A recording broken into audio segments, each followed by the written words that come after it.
Luckily, it was really controlled. They had originally told me in the beginning if I wanted to try a vaginal delivery that I could, but we also knew how sick she was at that point, and me and my husband's thoughts were just the more controlled environment and the safer we can get her out is just the best. So it wasn't, what we planned, but none of that pregnancy was.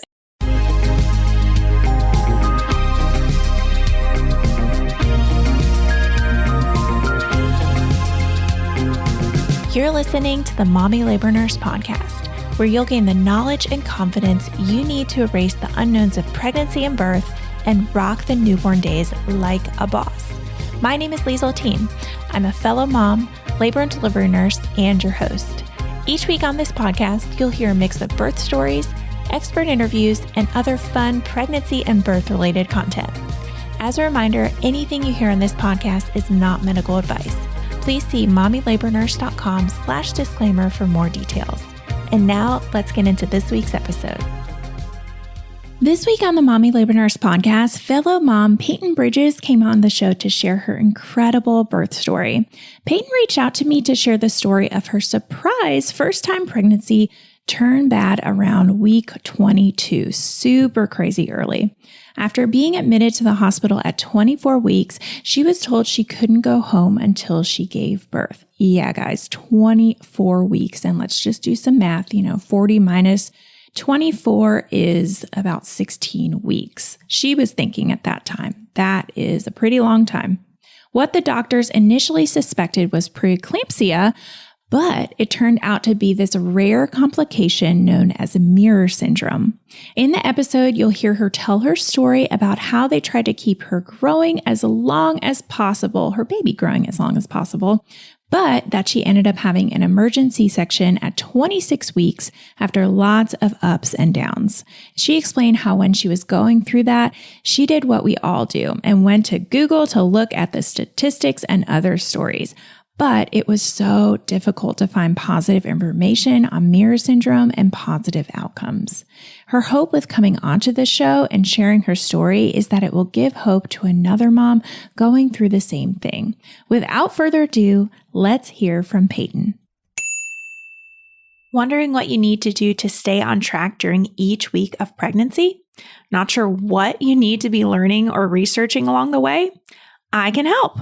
Sign up for our free weekly pregnancy series to get tips, advice, and resources tailored to your exact week of pregnancy sent straight to your inbox every week. Sign up at mommylabornurse.com/IamPregnant to get your first email today. See you in your inbox real soon. Hi, Payton. Welcome to the Mommy Labor Nurse podcast. Thanks so much for being here today with me. Thank you so much for having me on here. Yeah. Can you just tell our listeners a little bit about yourself, where you're from, your family, all that good stuff? Anything you want to share? Yes. So my name is Payton. I am married to my husband, Aaron. I have family actually in Virginia, North Carolina, South Carolina. But my husband and I were living in Hawaii when we were pregnant with our first. So my husband's in the Army. We were stationed out there on Oahu, far from family, and kind of crazy because when everything happened, it was when COVID hit. So, but interesting. Yeah. So he was out there obviously for military reasons. Yes. Got it. Cool. All right. Well, usually what I have people do is kind of go back and don't tell me how you got pregnant because that's a little TMI, right? But I have people kind of go back and tell me, how your journey was to getting pregnant. And then we'll talk about your pregnancy a little bit, and then we can talk about birth story. Okay, awesome. Yeah, my husband and I I feel like it's such a military thing, but we got legally married before having our wedding because we lived in Hawaii. We went ahead and got legally married, just us out there. And then we planned our wedding to be back in Charleston to be with family. So our wedding was actually scheduled for March of 2020. And the week that COVID really hit the States was the week of our wedding. And of course. Yes, of course. It was day of our wedding that our wedding got canceled. And my God. Yes. And things got kind of crazy from there. Our flights back to Hawaii kept getting canceled and delayed. I'm a nurse. And so I was talking to my manager, like, I'm so sorry. I don't know what to do. But at that point, when we got back, we both had to quarantine for 14 days since they had no clue what we were bringing back. And ironically enough, after all the delays, my husband and I had talked about it. We're like, we're ready to go off birth control, just see what happens. Yeah. So when we were in South Carolina, I ran out of birth control and I was like, well, I guess we're stopping now. Perfect. Yeah. And then we went back home to Hawaii and we were quarantined together for 14 days. And that's how it happens, right? Yeah. And so it was just really funny. I actually found out I was pregnant 3 weeks after stopping birth control. I never even got a period in between. I didn't know that was possible. Oh, yeah. But yeah, so it was our little surprise. We were really excited. And yeah, it was a whole new thing. I did have 2 friends out there who were pregnant at the time. So it was really fun to kind of start the journey with them. I had a lot of help and guidance like throughout everything. But yeah, that's basically how it all started. And it was funny. I called my OB. I had like a yearly PAP scheduled. And I called her and I was like, hey, well, I'm actually pregnant. And they're like, okay, well, come in now. Let's confirm things, get things going. So that was fun. And honestly, my pregnancy was pretty, I'd say, standard and normal from the beginning. Like morning sickness sucked. But yeah, of course. Yeah, it sucks for everybody who has it. Yeah. I'm also like skeptical. I know they say it's like 80 or 85% of people have morning sickness. And I'm like, I feel like it's like 100%. Yeah. There's some day that you feel a little nauseous. Exactly. It's just like the uneasy queasiness. And so that hit me. And I'm trying to think of when any of my funky stuff started, but it seemed pretty normal around 12 weeks, which I think a lot of it related to my morning sickness because mine hit at night actually a lot. And so I'd throw up. Common. Yeah. I had a shift that I was working. I was there at 7 a.m. and I get to work. I'm doing handoff at report. And I was like, I just feel so lightheaded. Something's funky. I ended up passing out at work. And so they took me down to the ER. Oh. So I always wondered, I'm like, was something going on? And then all my lab work looked great, but I think probably just dehydrated from being sick. So that was kind of my first like weird thing that happened with pregnancy. And I feel like after that, I kind of was just on high alert for my friends haven't gone through this, like what's going on. And really throughout my first trimester, I didn't gain any weight, which my OB was like, that's normal, that's okay. And then we went for my 20-week ultrasound. Baby looked great.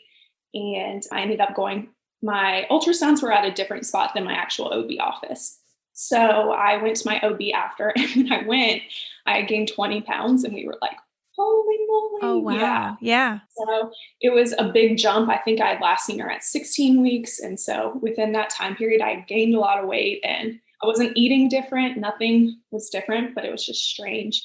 But we're like, let's just monitor it. So when things really kind of took a turn for me was around 22 weeks. And with COVID going on and working in the hospital, I honestly thought I had COVID. I had my husband take me to get tested twice because I was so miserable. And I just remember getting to a point where I was struggling so much at work. I'd go to work and my coworkers were like, are you okay? And I'd just start crying because overall, I just was not feeling myself and not thriving. And my friends were thriving in pregnancy. So sorry to interrupt you. What sort of symptoms can you even describe it? Overall, like I was going to bed at 8:30 on the couch, falling asleep. I just say general, like lethargic, overall not feeling the best or myself. And I did start to notice, I started swelling, which I know, swelling's normal in pregnancy, but like this early, is that really normal? But I was working 12-hour shifts. So I'd get home and I'd wear compression socks, but like my legs would look a wreck.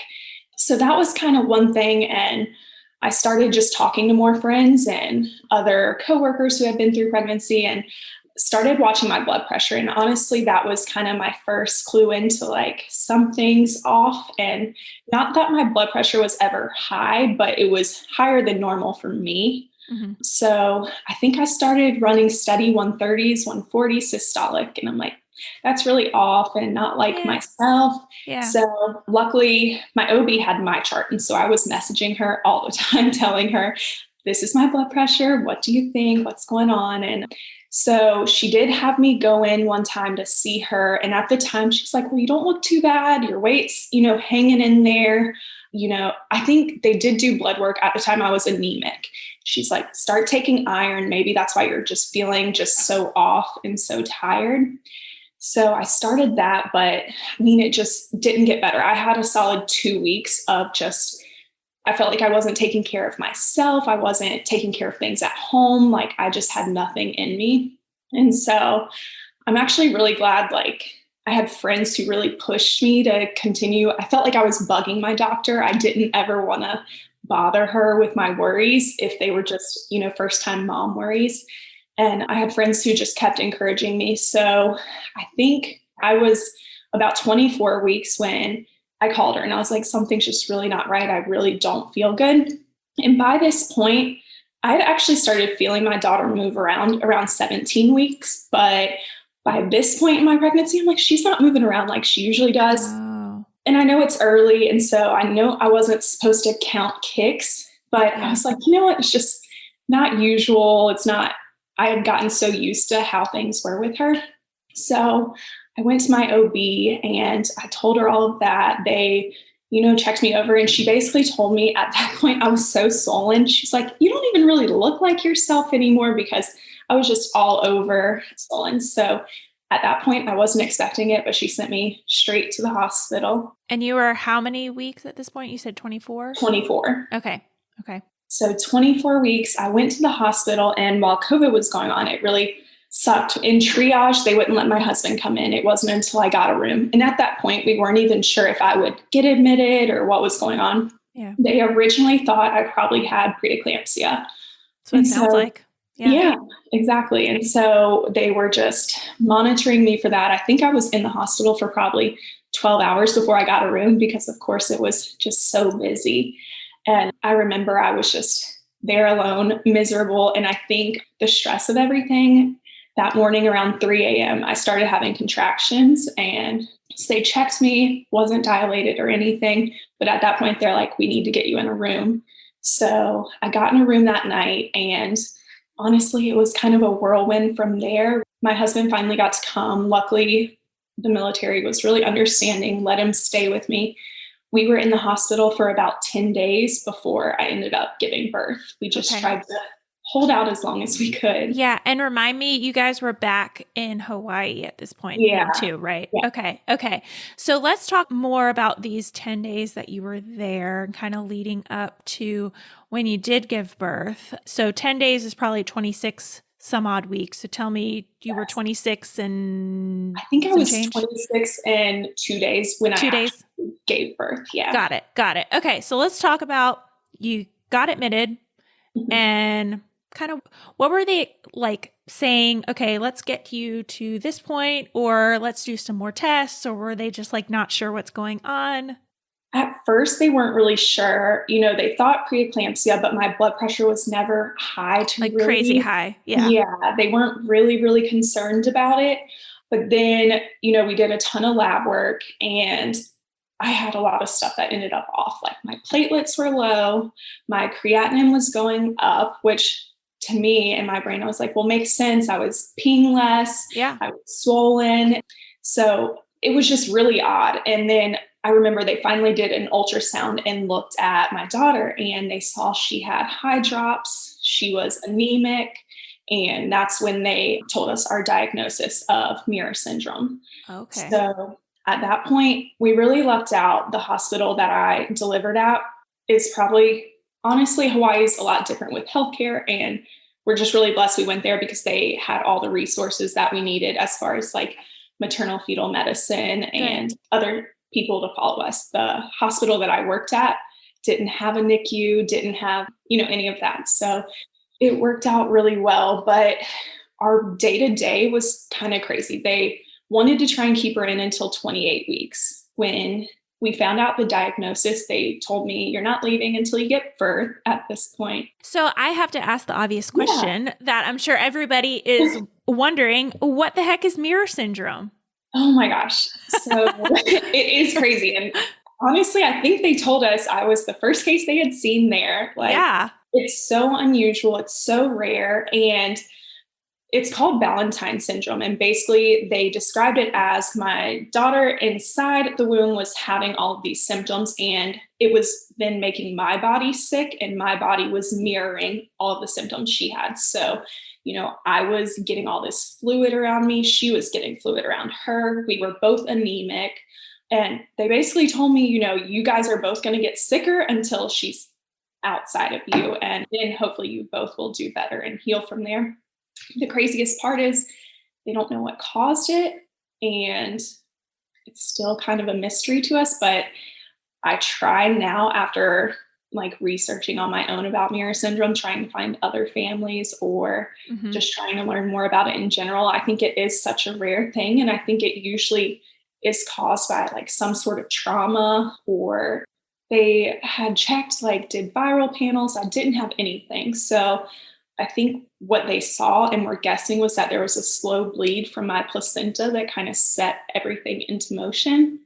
And so I don't know I didn't have any accidents, any falls. So it was really, really bizarre. I mean, you can just have your placenta can abrupt without a trauma. Yeah. So it's possible, that for whatever reason, it abrupted just a little bit and started that. That's really interesting. It was crazy. And we were really lucky that we had so many eyes on us.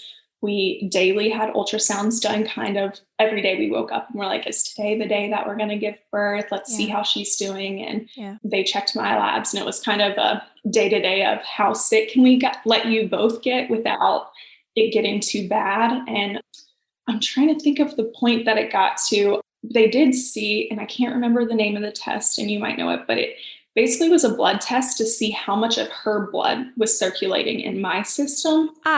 Not fetal fibronectin. That's the one. Starts with an F. See, now you're going to quiz me and I'm not going to know. I know what you're talking about, but I can't think of it off the top of my head. I'll edit it in and I'll say, hey, I was editing this and this is what the test is, and I'll put it right here. Okay, let's get back to I planned on being better prepared than I should have. That's funny. So they obviously did that. And was that positive, you're saying? Yes. And it was, I think at one point, it had gotten so bad. They told me she was basically in heart failure because she was losing so much. So we actually did 2 intrauterine blood transfusions while we were there before we delivered. And they did help. It kind of just bought us a little bit more time to try and let her grow. We also did steroid shots to try and get her lungs to develop as much as possible. And it finally got to a point where after our second intrauterine blood transfusion, they said the bleed's obviously not going to stop. So any more of these are kind of futile. And, I think we have her at the best point that we can get her, and your labs are getting worse. So it's just time to deliver. Makes sense. So when you talk about bleeding, were you having any vaginal bleeding at all? No, I didn't have any. I was just so unbelievably swollen. It got to the point where everything on me, it hurt to walk because everything was rubbing together. But no, I was just, platelets were low and my hemoglobin dropped, but that's it. Yeah, interesting. All right, the sound of that baby crying means it's time for this week's segment of Birth It Up Babies. All right, she says, my Birth It Up story. I did the epidural course and I went in very clear about my low pain tolerance. I was prepared for a C-section in case of emergency and had all the notes on what to do to labor smoothly and when to ask for the epidural. On January 15th, 3 days past my due date, I started having mild contractions about 20 to 30 minutes apart. I walked around a lot, relaxed, ate a bowl of ice cream, yum, and at around 10 p.m., I decided to take a bath before bed. I finished the bath and felt an intense need to poop. Whoa. I sat down on the toilet and heard a pop. Ooh, I think I know what that is. My husband heard it in the next room. Whoa. And came in. Did he hear the water come out, or did he actually hear the pop? That's crazy. She said, suddenly my contractions were every 3 minutes. Woo. We got into the car and caught every red light on the way to the hospital and got there 14 minutes later. I got to triage and had the biggest urge to push. The amazing L&D team got my leggings off, and 3 minutes later, my daughter was born. Holy moly. I had no time for an epidural or even to get my sweatshirt off, but all the prep in your course ensured I knew what to expect and had an incredible birth with no epidural, no tearing, and a beautiful baby girl. Oh, you guys should see the chills on my arm right now. I love these. Like, I love reading these. You guys, I always get chills whenever I read DMs from you guys taking my birth course and, telling me about your little birth it up babies. All right. If you want to check out the course that this mom took, she took Birth It Up the Epidural series, but she did not have an epidural with her delivery. And, this is a good example of, hey, even if you plan on getting an epidural, if you take the epidural series, we will prepare you for what happens in case this happens to you. So just head over to mommylabornurse.com and click on the epidural series if you want to learn more. All right, let's get right back into this week's episode. So, okay, let's talk about the day that she was born. I'm assuming that you just kind of woke up and they were like, okay, it's time to go. So I want to know, was it more of like a controlled situation, or did her heart rate drop and they were like, let's go, or kind of what happened? Luckily, it was really controlled. Good. They had originally told me in the beginning if I wanted to try a vaginal delivery that I could, but we also knew how sick she was at that point, and me and my husband's thoughts were just the more controlled environment and the safer we can get her out is just the best. So it wasn't, what we planned, but none of that pregnancy was. And so the morning of, we had planned for it the night before because they let me have my last dinner and just kind of mentally were preparing me for it. So the morning of, they took me for one more ultrasound to look. And at that point they said, well, actually, she kind of looks like she's hanging steady. What do you want to do? And at that point, 10 days in of this emotional roller coaster. And you're like a balloon. So you're like, come on. I was miserable. I felt terrible. And so I got to the point where I was like, I talked to my OB, who I had ended up becoming really, really close at that point. And we just figured it's best, like, while she looks this good, this is her best chance. So the maternal fetal medicine team had kind of warned me throughout it, even with the intrauterine blood transfusions, that, this is dangerous and we don't know the chances that your daughter has. So we really had no clue. And we just decided, like, that morning, a C-section planned, and having all hands on deck and there and ready was the best way to go about it. Yeah. Yeah. No, that's good. That's good. Okay. So we go into the OR. Did you get to see her at all? Or did you have to go under general anesthesia, or what happened? I did get to see her. Okay. I had gotten to the point where we were kind of familiar with everybody. Yeah. So I got my epidural done. They were letting me play whatever music I wanted. Everyone was just really on board and so supportive of our situation and our case. I think my husband was terrified. He counted, and I think there were like 18 people in the room, just everybody ready and waiting. And it was really good, though. We had the NICU team we had already met with, so we knew the neonatologist that was going to be delivering. My OB was there. We also had maternal fetal medicine there, and they ended up having like adult ICU there just in case. And the C-section went well. Epidural, did not feel a thing. I was just warm, comfy. And the one worry I did have was, since she was so small, they had told me there's a chance we might have to do, I guess it was the 2 cuts for the C-section in case they couldn't get to her quick enough. We were really lucky that it was just a traditional C-section. And when they pulled her out, she actually cried, which I was blown away. Yeah. I hear her cry, and they did let me see her. So when she first was born, they went ahead and intubated her right away, just assuming that things weren't going to be that great. And she was actually breathing on her own. So they extubated her, but then things kind of went back south. So they re-intubated her. They had the NICU team there ready with, what am I thinking of? The incubator? Yes, the incubator. Okay. And so they were ready, and my husband actually got to go with our daughter and go to the NICU room. So She got there safely. I unfortunately didn't get to see her again until the following day. Just after my recovery, I was bleeding a good amount. And so Okay. it ended up kind of later in the day by the time they were comfortable with me. And then I think it just wasn't a good time. So we got transferred to mother baby the next day. And actually, my OB was sweet. And I don't even think it was actually mother baby. It was some other floor, but it was right below the NICU so that I could just go up and down Oh, to see good. her. And it was awesome. We stayed in the hospital for 3 or 4 days after that because I was admitted. We both got to go together, my husband and I, and visit her. But it was pretty crazy. She was teeny, 1 pound, 10.8 ounces. Oh, yeah, Yeah, so tiny. she was Well, tiny. I want to hear about your recovery first and how that was, and if you started doing pumping or anything like that. And then I want to hear about how she did in the NICU and her coming home. Yeah. Recovery, I think because it was so early on when I went into the hospital, I hadn't done any birthing classes. I Yeah, well, hadn't yeah, gotten a breast pump, yeah. nothing. I was so unprepared, but the team was great. They sent lactation in to see me right away. Helps me learn. She was helping me self-express.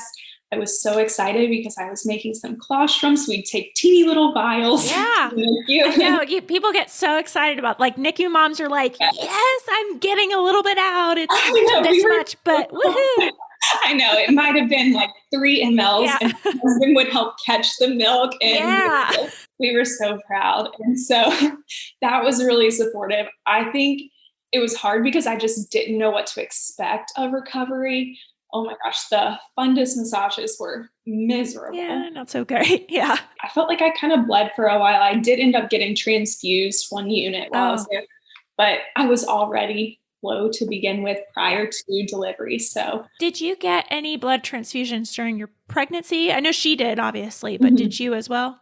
No, Okay. I was kind of, I think, hanging tight. My hemoglobin was around 7 and Yeah. platelets were kind of hanging around 90. So Yeah. just hanging in there. But yeah, so I didn't get one till after. And recovery, I did not expect to be as emotional as I was. Just shock of it all. I think emotionally having a child born early, having her in the NICU, not the normal experience. And then my body felt like foreign to me at that time. I was still so swollen. I didn't look or feel like myself. And luckily, like I had great nurses who were so supportive and so helpful. And we just slowly got better day by day. Yeah. I want to know, when did the swelling start? When did you really start to feel like, okay, I'm peeing a lot now and it's turning to diarrhea? Yes, I did get LASIK while I was in. Okay. And I had a Foley after the C-section, which Yeah. honestly was so nice that I wasn't having to move around as Yeah. much with my C-section. But it was crazy. I had gained from pre-pregnancy to the worst spot in the hospital. I was 50 pounds heavier Oh, from all wow. the swelling. And then I started dropping it so fast once my daughter was out. I think at one point I was gaining 3 to 4 pounds in the hospital a day, and then I was losing it like just as quickly, if not Wow. faster. Wow. Wow. Well, that's good. So I'm assuming you're saying, so you were doing the colostrum, hand expression. Did you continue pumping throughout her whole journey, or how did that go? Yeah, so I did. They helped me learn the hospital pump. So I was pumping while she was in the NICU, just waking up, trying to establish the supply. Luckily, I did have supply come in. At looking back on it, it wasn't a ton, but my daughter in the NICU was only sometimes taking 5 mLs an hour. So Yeah. I was killing it for Yeah. that. Yeah. And with our situation, pumping to me kind of felt like the only thing I had control over personally helping her with. So I really stuck with it. I pumped for 6 months, and then it finally got to a point where she was eating so much, my supply was dropping, that I Yeah. couldn't keep up with her. And Yeah. I eventually started supplementing. So by the time she came home, we were just on formula, but I tried as Gotcha. long as I could. Yeah. Yeah. No, great. I mean, anything at all, even a Yeah. little drop of colostrum helps. Yes, So, it well, does. I want to know about her and how long she was in the NICU and how her journey was. Yeah. So she was in the NICU. It was 166 days. I'll never forget. And It was really up and down the whole time. Initially, they were thinking, she's going to be a normal 26-weeker. They told us she'll probably come home around her due date. She was born in September. We were hoping to have her home beginning of January. And then, it's a roller coaster. It's never a steady journey. So she ended up sicker than we originally thought. She ended up with some bad pulmonary hypertension and just really immature lungs. So she actually was on the ventilator for the first 4 months of her life. And at some points we got calls of, she's maxed out on her settings, and we didn't know if she would ever make it home to us, but she just kept fighting. And it was actually around December that we had a good turnaround with her. She had a PDA that just would not close up on its own. I have no clue, but Tylenol and ibuprofen can help close them. So, yeah, I didn't know that. Interesting. It's very interesting. So we had tried just, medications first, and they didn't help. So she ended up having surgery to have her PDA ligated. And then after that, I think just being able to oxygenate better, we really saw improvements. So she ended up extubated to high flow. She was on high flow for a while and then just slowly kept ticking down, and we got her on low flow. And they had kind of told us she was either going to come home with a trach or hopefully best case scenario on low flow oxygen. We were really blessed. She did get down to low flow oxygen and did okay with that. She also came home with an NG tube. We had talked about doing a G tube for her, but her pulmonary hypertension was still so labile at that point that I guess doing the surgery could exacerbate it and make things worse. So it was best to just hold off on that. And we were in the NICU for so long and, got so familiar with everyone. And I think doctors would change out. It was about every 2 weeks. And you kind of see a difference in older doctors who are a lot more hesitant and conservative. And then we had a younger doctor come on who was like, your child's been in here a long time. And me and my husband were very involved. And I think me having a nursing background, they were a lot more comfortable. So he's like, how do you feel about her coming home on oxygen and with an NG tube? I was like, I can do it. Yeah. Let's do it. So it was about a week from when he started talking about it that we had a whole process, and I had no clue how many hands on deck, case manager trying to set up for home equipment and all of that, but finally got it all done. And we took her home and she was on half a liter of oxygen and getting tube feeds every 3 hours. But it was awesome. We were really, really excited to get her home. Oh, that's so great. All right. So tell me, how old is she now? She is a little over 1.5, actually. Okay. So she's bigger now. Yeah. So does she have any lasting effects from her birth? We actually are really, really blessed. She got off of oxygen this past September, no longer on oxygen. And then a little over a month ago, she fully weaned from tube feeds and she's fully oral now. So good. Yeah. She's definitely, behind on things, which is normal for preemies. And she's crawling, she's pulling up, standing. She wants to walk, but not quite there yet. And she's getting there though. And I guess the expectation is hopefully by 2 or 3, she'll kind of catch up with her peers. Yeah, no, that's great. Does she see OT or have any consults or anything during the week? Yeah, she sees physical therapy, occupational therapy, and speech therapy. Gotcha. And speech therapy did feeding with her to kind of help her learn her oral motor skills. That makes sense. Yeah. That is awesome. Well, thank you so much for sharing your story. That is so incredible. And I hope that if there is anybody else listening who's dealing with mirror syndrome, I know it's super rare, that they are like, oh my gosh, this girl has the same thing that I do. And wow, I'm so happy to find somebody. Yes. And that was my husband and I, when we were going through it, we had looked and searched and tried to find someone else. And we didn't really find any positive stories. So we just kind of hope that we can be that positive story to somebody else and support anybody else through it, because it's a whirlwind, but we're really blessed. That's amazing. Well, do you mind sharing do you have a social media handle you want to share for anybody who wants to connect? Yeah. On Instagram, my name's Payton, but it's Pay McKenzie, MacKenzie. Okay, cool. Well, we'll leave that in the show notes too with a link if anybody wants to click on that and follow you and see. I'm sure you have pictures of your daughter in there that we can see. Awesome. Awesome. Well, thank you so much for joining me today. This was a wonderful story. Thank you so much for having me.